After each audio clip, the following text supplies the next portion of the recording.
And here we go. What is happening, Roddick? Ain't seen you in a while, man. Let's check this out. I cannot watch any reviews until I've already done my own, so this is why I'm getting to it late, of course. I don't want to be swayed either way. You know what I mean? It's like you could try not to be, but I don't want to be influenced by anyone else's review. And you know what the cherry on top is? After I watch someone like Jeremy Johns or Critical Drinker or Nerdrotic himself, and my review lines up with their review, I'm like, yeah, could turn full-time movie critic if I wanted to. Let's get it. Yeah. Nerdrotic.com. Greetings, you over 1 million hellions and the 40% who haven't subscribed yet. 5 years ago, in the before times, prior to the horrid government response to COVID, prior to the Summer of Love, prior to the Hollywood strikes and shutdown, a little film drop called Joker. A movie Was that long ago? Nobody asked for, which is essentially a solo origin story of a Batman villain who's never had one or needed one. And if you recall, prior to the film's release, it was quite controversial. And this had everything to do with the corporate access media who was trying to will something into existence by gaslighting the world and pushing the narrative that this film would somehow lead to incel violence. Security concerns surrounding the new Joker movie, the FBI, the LAPD, among those taking action. Concerned that the new Joker movie could be used as an excuse for a mass shooting. Authorities are taking every precaution to keep moviegoers safe. In New York, police were on high alert at a special screening at the Lincoln Center. Oh, boy. There was also heightened security here in LA.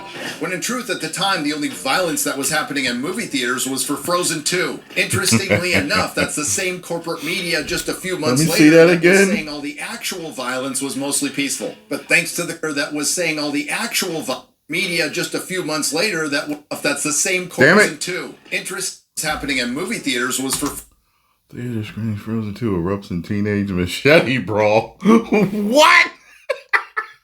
I didn't even know about that. I'm looking that up when I'm done this. Frozen 2. Interestingly enough, that's the same corporate media just a few months later that was saying all the actual violence was mostly peaceful. But thanks to the controversy, it propelled a pretty damn good movie that we didn't know we needed, Joker, into the stratosphere, earning over $1 billion at the box office despite having some things going against it, including it being a rated R film. It wasn't released in China, and the top corporate critics, particularly on Rotten Tomatoes, giving it a 49%. Quick reminder, these are the corporate clowns who are constantly pushing the narrative that the audience lacks media literacy these days when they clearly showed their misperceived political bias. And Joker went on to win Academy Awards, including a well-deserved Best Actor award for Joaquin Phoenix. And on top of that, his wife DC, sitting along next with to him? Warner Brothers, that was still reeling from the Snyder-ocalypse, finally got a win. They captured lightning in a bottle. It's a shame Warner Brothers is America's dumbest company and didn't make that much money off it. No one can argue that a lot of people like the Joker, including yours truly, as a one-off, as an Elseworlds. It was a slow burn that led to an open ending that was meant to be debated till the end of time. Until now. Because Joker Folie, Deux, which I'm going to call Joker 2 for the rest of this video, answers a lot of those questions definitively. And now that I've seen it, it answers another big question. Did Joker need a sequel? No. Which sucks because I know along with a lot of other people... Hey, there's always a possibility, though. They could have did one that was right. They just didn't. You know what I mean? There's a lot of movies that could have ended without a sequel and would have been great. You know what I mean? Like, there's people that said The Matrix didn't need any sequels. I personally, Reloaded's my favorite. You know, and there's people out there that say Reloaded's not really that great, but it's a guilty pleasure for a lot of people. You know, it works. And after I watch Reloaded, I always got to watch the last one, Revolutions or whatever. So, I don't know. You know, there's, like I said, there's a lot of, you could have left Terminator where it was. You know what I mean? But Terminator 2 was a great sequel. You could have left Alien where it was. Aliens was a great sequel. You know what I mean? Could have left Batman 1989 where it was. Arguable sequel. It's just a lot of stuff. I was looking forward to this one, and it's not to say it isn't well made. It's well shot, well directed, well acted. The score is good. See? That's another thing that lines up right there with my review. Mind you, I said the score and not the musical bits because yes, it's a musical of sorts, and that's yes, the the worst score part is of it. different. I won't go as far as to say Joker 2 would have been good without the musical scenes, but it would have been better. It essentially turns into a musical court drama. Now, the first half of the film, we follow Arthur Fleck as he does his time in Arkham after being charged with 5 of the 6 murders he committed in the first film. And after a promising opening animated sequence set to the song Me and My Shadow, just like its predecessor, it looked like we were headed towards a slow burn that ended up fizzling out. And don't worry, there won't be any spoilers. Joaquin Phoenix does a fantastic job with what he is given while playing Arthur Fleck, who, for the vast majority of this film, is incarcerated, while trying to strategize. Feels like a high budget indie film. That's what it feels like when you're watching it. Is his defense with his lawyer, played by Catherine. Why are indie films always like that, though? They're always like weird or morbid. Not all of them, but they have this thing. They have this stigma about them where they're weird and or dark, or they're extra with savagery and, you know.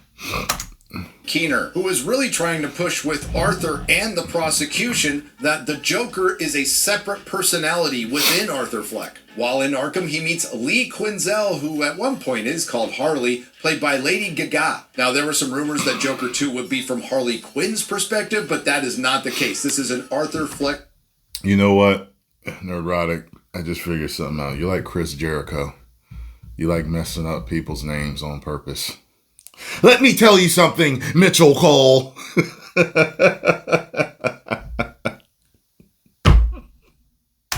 Film. That being said, Lady Gaga did a good job playing Harley Quinn as she was meant to be portrayed, a fangirl who was obsessed with the Joker. And the rest of the cast isn't too shabby either. Brendan Gleeson as a slightly rapey Arkham guard, Harvey Dent's in it, and there's a great scene with little Gary from the first film. So if all this was good, what went wrong? Well, everything else. I like Todd Phillips as a director, and I understand what he was trying to do, and I even respect trying to do something a little different, but... That's crazy. I said the same thing.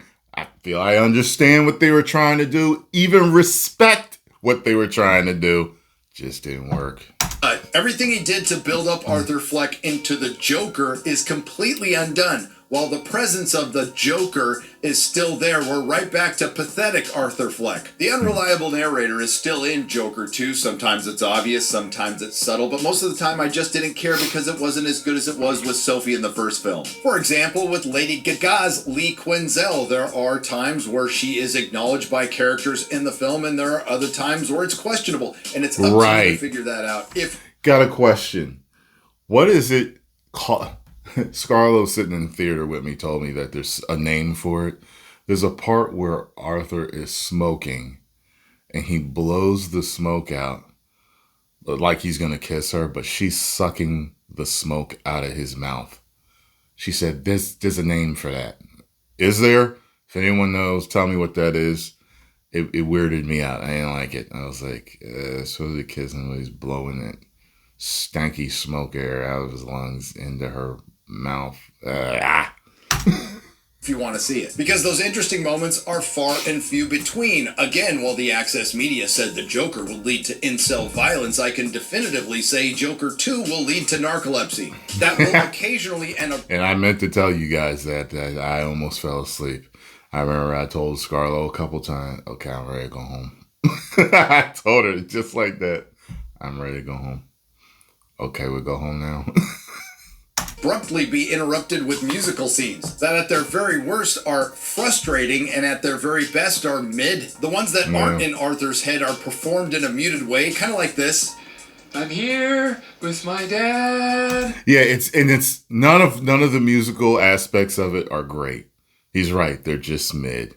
You're just kind of like, but you're never like, if you don't like musicals, you're not in there like you're not watching it like, you know, that one was good. That one was good. I don't like musicals, but that number was good. Like, no, it's not gonna happen. So I'm here now. That's how they are. That's how they do it. Exactly. I love you. I love you. I love you. Yep. Wow. That was weird. I just realized that could be the scene between Arthur and Thomas Wayne from The Joker. Anyway, the musical bits that are in Arthur's head are better, but the only memorable thing about them is the sets. And now that I come to think of it, the best word to properly describe Joker 2 is frustrating. And it's not just because every time this film feels like it's starting to go somewhere, they break into song and stop it dead in its tracks. When they could have used that time to do more with Lady Gaga's Harley Quinn. And this is kind of a She had her surprise lips because I would done. argue she's underused in this. No, the single most frustrating thing is the complete deconstruction of Arthur Fleck. Because essentially it's just Arthur facing the consequences of his actions playing the Joker. It's character assassination through character reversion. Arthur Fleck is right back where he was at the beginning of the first movie. And I understand that's the entire point of the film, and I also understand it didn't work for me at all. This brings us to the predictable ending that they gave away pretty early on. Something Todd Phillips himself knew would divide fans. And I think he's right. People will be talking about this one. Unfortunately for Warner Brothers, not as many as they'd like. Because it looks like Joker 2's early ticket sales are right on par with Indiana Jones and the Dial of Dysentery and The Flash. Oof. And considering the budget for Joker 2 was exactly $145 million more than its predecessor, things aren't looking good. And if Warner Brothers is holding out for word of mouth, well, the sold-out fan IMAX screening I was in yesterday was dead silent when the movie ended. Joker 2 comes off as if it's Mine was silent, apologetic too. for its predecessor. It's almost a troll. And for all I know, it is. Now, Mine was silent, though, because nobody was in there. Nobody. None. It was me, Steph, and a couple of people in front of us. if it's Todd Phillips trolling Warner Brothers, respect. I can see him telling Warner Brothers, I don't want to do a sequel unless you give me a $200 million budget and I'm going to make it a musical.